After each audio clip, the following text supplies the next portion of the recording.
My coworker stole my idea. I made sure she got fired. She thought she was smart. She thought she could take what was mine, smile in my face, and get away with it. But I don't forget, and I don't forgive. So when my coworker stole my idea, I didn't argue. I didn't fight. I just smiled and started plotting. Because in the end, she lost everything. Her job, her reputation, her future. And the best part? She still doesn't know it was me who pulled the trigger. I'm 33 now. This happened a couple of years ago at the height of my career. I worked in product development at a tech company, fast-paced, competitive, the kind of place where people will claw their way over you for the slightest recognition. I wasn't the loudest in the room, but I was good. I worked hard, thought creatively, and built a reputation for being reliable. But reliability doesn't shine in an office full of showboats. And that's where she came in. Her name was Amanda, new hire, younger than me, confident, loud, the kind of woman who knew how to charm people instantly. And from the start, I didn't trust her. We were preparing for a huge client pitch, the kind of deal that could make or break careers.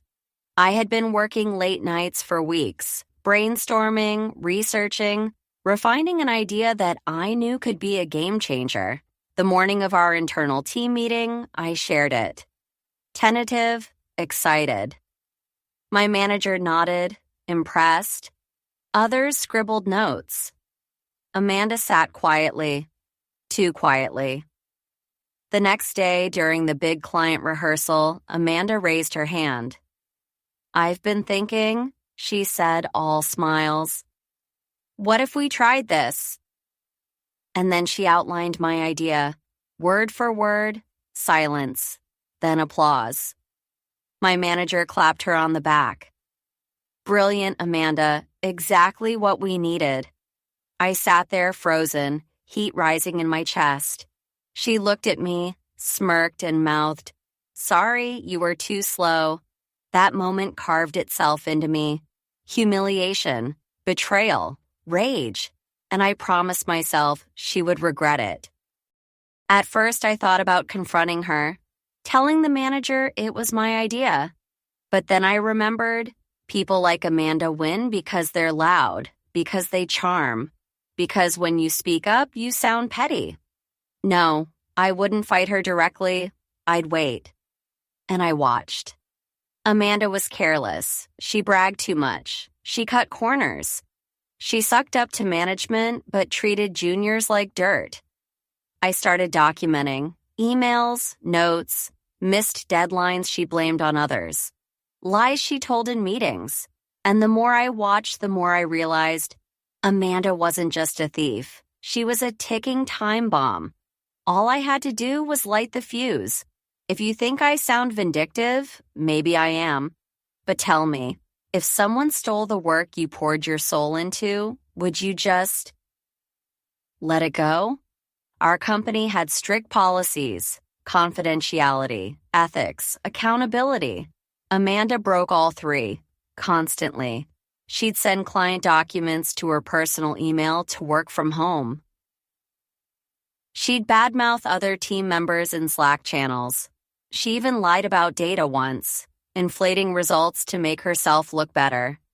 I kept everything, screenshots, timestamps, files. And then I waited for the right moment.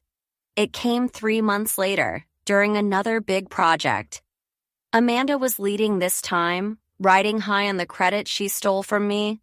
She promised impossible deadlines, overstated results. And I knew it was only a matter of time before it blew up. So I added a little push. One night when she left her laptop open on her desk, I saw it. Client data she wasn't supposed to have saved locally. Confidential numbers she'd borrowed to pad her reports. I didn't touch it. I didn't need to. I just made sure screenshots found their way into the right inboxes.